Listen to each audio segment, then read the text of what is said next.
Hello friends, myself Dr. Shivalkar, welcome to the series video on diabetes. जैसा कि आपको पता है, पार्ट 1 में मैंने what is diabetes, definition of diabetes, type of diabetes, variant of diabetes, sign symptoms of diabetes के बारे में मैंने डिस्कस किया था। पार्ट 2 में मैंने इन्वेस्टिगेशन एंड डायग्नोसिस के बारे में डिस्कस किया था। इस वीडियो में पार्ट 3 में मैं डायबिटीज़ में दी जाने वाली ड्रग्स के बारे में डिस्कस करूंगा, जिसे ऑरल हाइपोग्लाइसेमिक ड्रग्स भी कहा जाता है। वीडियो को स्टार्ट करने के पहले अगर आप 360 डिग्री का हेल्थ रिलेटेड 360 डिग्री का नॉलेज चाहते हैं तो चैनल को सब्सक्राइब कर लीजिए, बेल आइकन दबा दीजिए ताकि नेक्स्ट वीडियो को नोटिफिकेशन आपको मिलता रहे। चलिए मैं वीडियो को स्टार्ट करता हूँ।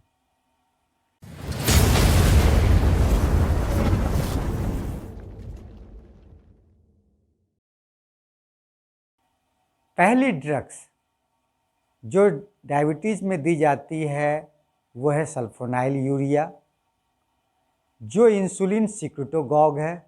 मीन्स ये इंसुलिन के सिक्रीशन को बढ़ाता है, जिसमें कॉमनली यूज ड्रग्स जो है ग्लिकाजाइड, ग्लिबिनक्लाजाइड, ग्लिपिजाइड, ग्लिमिप्राइड नाम से जानी जाती है।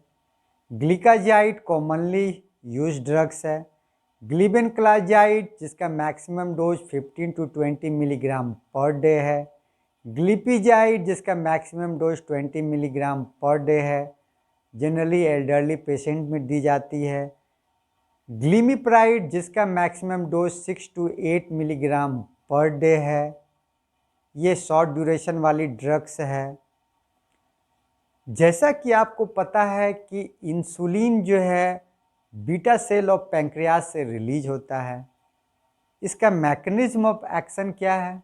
By depolarization it closes potassium channel and open calcium channel, then release insulin secretion. जब ये इंसुलिन के सिक्रीशन को बढ़ाएगा तो इसका इफेक्ट क्या हुआ कि ये इंसुलिन के सिक्रीशन को बढ़ाता है। तो जब ये इंसुलिन के सिक्रीशन को बढ़ाएगा तब इसका क्या होगा? हाइपोग्लाइसीमिया करेगा। तो इसका साइड इफेक्ट हाइपोग्लाइसीमिया होगा। और क्या होगा? जब हाइपोग्लाइसीमिया होगा तो आप ज़्यादा खाएंगे तो वेट गेन होगा। किसी किसी पेशेंट में जीआई डिस्टर्बेंस भी कराता है। एलर्जिक रिएक्शन भी, डायसल्फिराम लाइक रिएक्शन होता है। प्रेगनेंसी के केस में ये नहीं दी जाती है क्योंकि टेट्राजोनिक इफेक्ट कराता है। मीन्स ये कंट्रा इंडिकेशन है प्रेगनेंसी के केस में।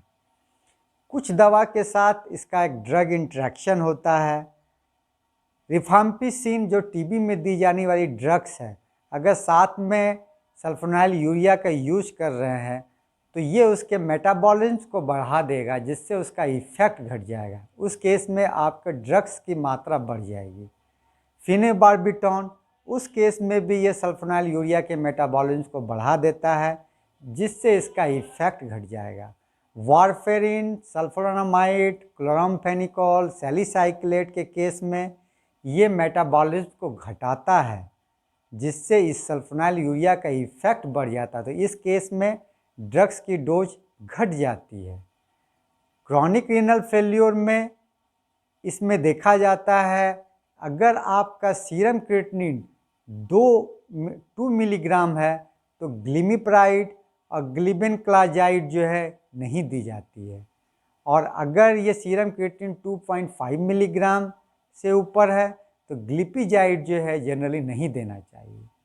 सल्फोनाइल यूरिया एक second generation drugs of diabetes है, जो कि स्टिल अभी भी मोनोथेरेपी में यूज्ड होता है। उस केस में जहाँ की मेटफॉर्मिन, ग्लाइकोमेट कंट्रा इंडिकेशन है। अब आते हैं सेकेंड ड्रग्स ग्लिनाइड, जिसमें है मैगग्लिटिनाइड, रेपाग्लिनाइड, नेटाग्लिनाइड के नाम से जानी जाती है। ये भी एक इंसुलिन सिक्रेटोगॉग है। मीन्स ये भी इंसुलिन के सिक्रीशन को बढ़ाता है। It is short acting and rapid acting drug, इसलिए इसे पोस्ट पेरेंडियल ब्लड शुगर के कंट्रोल में यूज किया जाता है। और चूँकि ये इंसुलिन के सीक्रेशन को बढ़ाता है, इसीलिए इसका साइड इफ़ेक्ट हाइपोग्लाइसीमिया और वेट गेन कॉमन है। थर्ड नंबर्स की ड्रग्स बिगुआनाइड, मेटफॉर्मिन, ग्लाइकोमेट जिसमें कॉमनली यूज्ड होता है। It is a first line drugs. इसका मैकेनिज्म ऑफ एक्शन क्या है? ये लीवर में ग्लूकोज के फॉर्मेशन को घटाता है और इंटेस्टाइन में एलिमेंट्री ग्लूकोज एब्जॉर्प्शन को भी ये घटाता है, मतलब इंटेस्टाइनल ग्लूकोज एब्जॉर्प्शन को ये घटाता है। पेरिफेरल यूटिलाइजेशन ऑफ ग्लूकोज को बढ़ाता है, पेरिफेरल ग्लूकोज अपटेक को बढ़ाता है। ये इसका मतलब है कि ये इंसुलिन के रेसिस्टेंस को घटाता है और ये इंसुलिन सेंसिटिविटी कराता है, इंसुलिन के रिसेप्टर को बढ़ाता है, जिससे इंसुलिन रेसिस्टेंस घटता है। ये PPAR गामा रिसेप्टर को भी एक्टिवेट करता है। अब इसका साइड इफ़ेक्ट, चूँकि ये इंसुलिन के सीक्रेशन को बढ़ाता नहीं है, इसीलिए ये हाइपोग्लाइसीमिया कॉज नहीं करता है, लेकिन ये लैक्टिक एसिडोसिस कराता है, GI डिस्टर्बेंस कराता है, GI अपसेट भी होता है, बहुत सारे पेशेंट में डायरिया, नौजिया, वोमिटिंग भी कराता है, बैड टेस्ट, मेटेलिक टेस्ट भी आता है, लेकिन ये समय के साथ साथ ये एडजस्ट हो जाता है। ये जो GI डिस्टर्बेंस है, ये समय के साथ वो पेशेंट एडजस्ट कर लेता है। ये विटामिन B12 को एब्जॉर्प्शन को ये हैम्पर करता है। अगर लंबे समय तक ये दी जाए तो ये विटामिन B12 डिफिशिएंसी करा देगा, जिससे आपको मेगालोब्लास्टिक एनीमिया हो जाएगा। तो अगर आप मेटफॉर्मिन या ग्लाइकोमेट का यूज़ कर रहे हैं तो विटामिन B12 की टैबलेट साथ में उसको ज़रूर दीजिए पेशेंट को। ये वेट लॉस कराता है, इसीलिए ये ओबेसिटी के लिए भी ये अच्छी दवा है। कंट्राइंडिकेशन, रीनल फेल्योर में ये नहीं दी जाती है, खास करके जब आपका सीरम क्रिएटिनिन जो है मोर देन 1.4 मिलीग्राम पर डेसीलीटर से ज़्यादा है, तब उस केस में जो है ग्लाइकोमेट नहीं देना चाहिए। ये चाहे मोनोथेरेपी के यूज़ में या कम्बिनेशन के रूप में भी यूज होती है। ये फास्टिंग ब्लड शुगर को घटाता है, लेकिन ये HDL और LDL को भी बढ़ाता है और ये वेट लॉस भी कराता है। इसका जो डोज है वो 500 to 1 ग्राम TDS दिन में 3 बार तक दी जा सकती है। इसका मैक्सिमम डोज 2500 से 3000 मिलीग्राम पर डे तक। ठीक है। अब फोर्थ नंबर की दवा जो है थाइजोलिडाइनिडायोन्स, जिसको ग्लूटाजोन्स भी कहते हैं, जिसमें दी जाने वाली ड्रग्स है पायोग्लूटाजोन, रोजीग्लूटाजोन्स। ये बाइंड्स करता है, इसका मैकेनिज्म ऑफ एक्शन जो है एक्ट्स ऑन या binds on PPAR gamma receptor, जो कि पेरोक्सिसोन्स प्रोलिफरेशन एक्टिवेटिंग रिसेप्टर्स है। ये GLUT4 ट्रांसपोर्टर को ये इंक्रीज करता है। इसका इफ़ेक्ट क्या है? ये इंसुलिन के सेंसिटिविटी को बढ़ाता है। ये मसल्स और एडिपोज टिश्यू में ग्लूकोज के अपटेक को बढ़ाता है, सेल्स में ये सेंसिटिविटी को बढ़ाता है, मसल्स और एडिपोज टिश्यू में ग्लूकोज के प्रोडक्शन को घटाता है। ग्लूकोज तो ये जो है क्या करता है, ये ब्लड शुगर को घटाता है, अपटेक को इंक्रीज करता है और ग्लूकोनियोजेनेसिस को घटाता है, ग्लूकोज के बनने नहीं देता। और ये लिपिड एंड कार्बोहाइड्रेट मेटाबॉलिज्म में कराता है, जिसमें कि ये आपको लिपोजेनेसिस भी कराता है। तो LDL और HDL की मात्रा को भी बढ़ाता है और ट्राइग्लिसराइड की मात्रा को घटाता है। ठीक है। ये आपको जनरली रीनल फेल्योर में यह सेफ है, लेकिन जब आपका सीरम क्रिएटिनिन 4 मिलीग्राम पर डेसीलीटर से ज़्यादा है तो उस केस में यूज नहीं करना चाहिए। ये आप सल्फोनाइल यूरिया के साथ यूज कर सकते हैं, मेटफॉर्मिन के साथ यूज कर सकते हैं, और ख़ास करके जिस केस में मेटफॉर्मिन या ग्लाइकोमेट नहीं दी जाती है, क्योंकि रीनल फेल्योर में आपको बिग्वानाइट्स मेटफॉर्मिन यूज नहीं होता है, तो उस केस में पायोज जनरली ये रीनल केस में सेफ़ है, तो उस केस में ये दिया जाता है। इसका जो डोज है पायोग्लूटाजोन का 15 टू 45 मिलीग्राम पर डे है, और ये हीमोग्लोबिन HbA1c जो है 1 से 1.5% तक घटा सकता है। फिफ्थ, अल्फा ग्लूकोसाइडेज इनहिबिटर्स, जिसमें एकार्बोस, भोगलीबोस, जिसे भोगली भी कहते हैं। जनरली हमारे इंटेस्टाइन में हम जो खाना खाते हैं पॉलीसेक्राइड, वो डाइसेक्राइड, फिर मोनोसेक्राइड में कन्वर्ट होता है, मतलब बड़ा मॉलिक्यूल छोटे मॉलिक्यूल में कन्वर्ट होता है, तब वो एब्जॉर्ब होता है इंटेस्टाइन में। तो अगर हम इसके ब्रेकडाउन को रोक दें या इसके एब्जॉर्प्शन को रोक दें, तो ये अल्फ़ा ग्लूकोसाइडेज हमारे एब्जॉर्प्शन में हेल्प करता है। तो ये जो अल्फ़ा ग्लूकोसाइडेज इनहिबिटर्स है, ये इनहिबिट करता है एब्जॉर्प्शन को by inhibiting alpha glucosidase enzyme and also inhibit breakdown into the monosaccharide, ये छोटे मॉलिक्यूल में कन्वर्ट होने नहीं देता है। तो इस तरह से ये चूँकि हमारे एब्जॉर्प्शन को रोकता है, तो इसीलिए जनरली ये drugs post prandial blood sugar जिसमें बढ़ा रहता है, खाना खाने के बाद जिस पेशेंट में शुगर की मात्रा बढ़ी रहती है, उस पेशेंट पे हम जनरली ये ड्रग्स यूज करते हैं। तो ये ड्रग्स ओबेसिटी में भी यूज होता है, क्योंकि ये हमारा ग्लूकोज के एब्जॉर्प्शंस को घटाता है। तो इसका साइड इफ़ेक्ट क्या है? Abdominal cramp, diarrhoea, irritable bowel syndrome भी कराता है, फ्लैटुलेंस भी कराता है, जीआई डिस्टर्बेंस, लीवर एंजाइम को ये बढ़ाता है। और जनरली जिस केस में सीरम क्रिएटिनिन 2 से ज़्यादा हो, उस और आईबीएस के केस में ये ड्रग्स नहीं दी जाती है, और ये हीमोग्लोबिन HbA1c 0.5 टू 1% तक जो है घटाने की टेंडेंसी रखता है। और 6 नंबर की ड्रग्स जो बहुत ही important drugs, commonly use drugs है, वो क्या करता है? जनरली क्या होता है, हमारे जीआईटी में, इंटेस्टाइन में इंक्रीटिन नाम का हार्मोन है, जिसको गट डिराइव्ड हार्मोन, इंक्रीटिन वर्ड जानिए, इंक्रीटिन जो गट डिराइव्ड हार्मोन है वो पाया जाता है, जिसमें GLP-1, GLP glucagon like peptide ये है इंक्रीटिन। ये क्या करता है, इसका इम्पॉर्टेंट काम क्या है? ये हमारे इंसुलिन के secretion, beta cell of pancreas के इंसुलिन सिक्रीशन को बढ़ाता है, ग्लूकागोन के रिलीज को घटाता है, ये गैस्ट्रिक इम्पटी को घटाता है, मतलब हमें पेट को खाली होने नहीं देता है, और इंक्रीज सेटाइटी, ये हमें भूख कम लगाता है, मतलब हमारे भूख को ये मारता है, जिससे हमें खाने की इच्छा जो है कम होती है।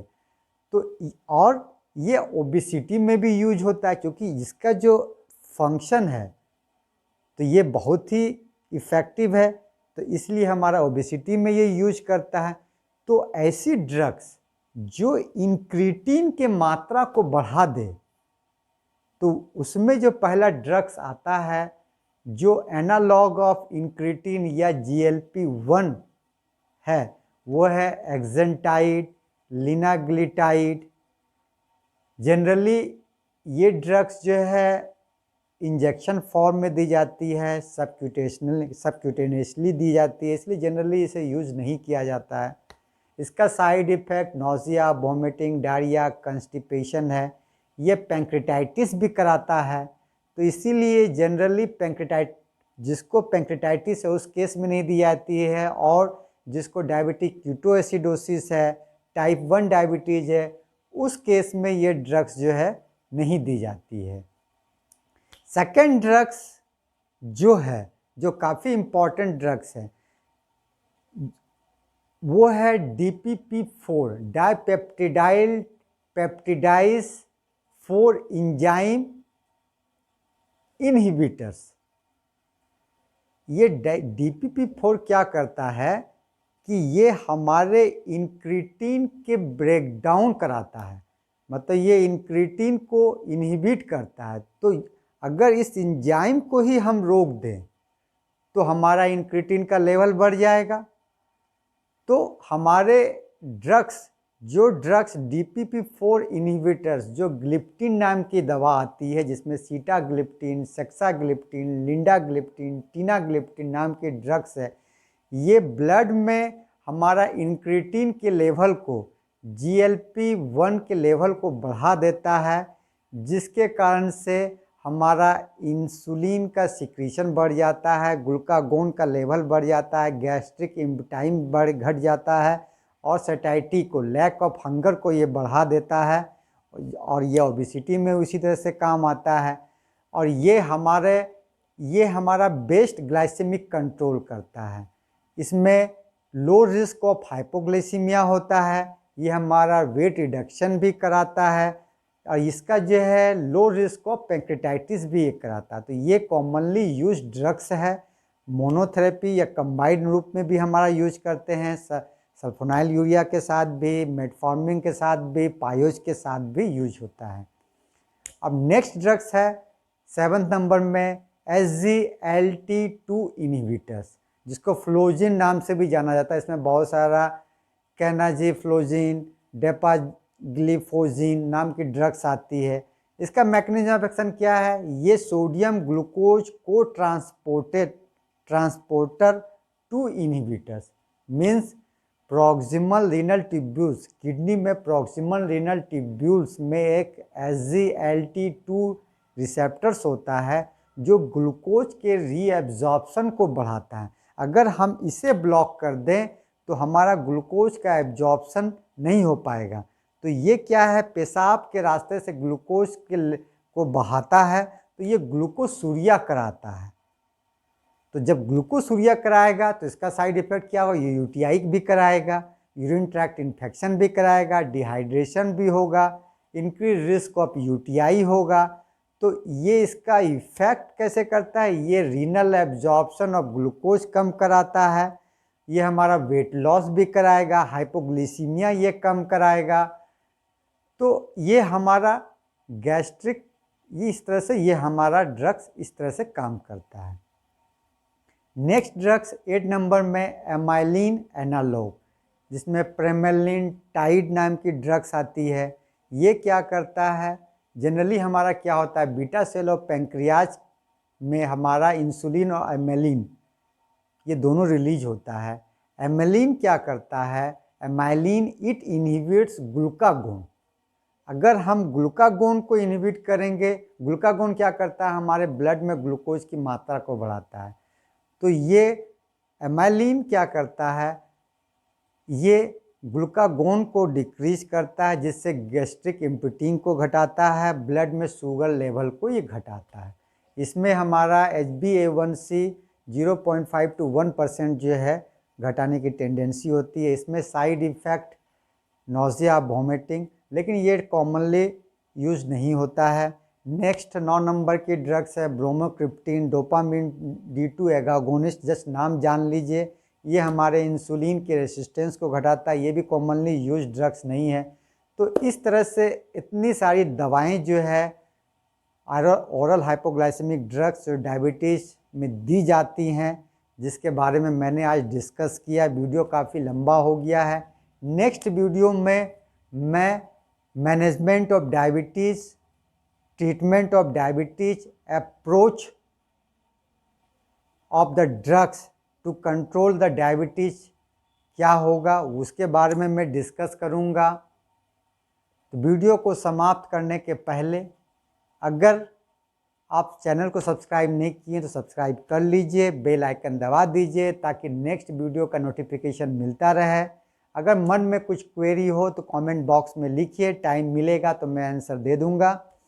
लाइक कीजिए, शेयर कीजिए ताकि दूसरों को इसको फ़ायदा मिल सके और इस हेल्थ अवेयरनेस प्रोग्राम में आप भी पुण्य के भागी बने। छोटों को प्यार, बड़ों को प्रणाम। Be happy, be healthy. नमस्कार, धन्यवाद।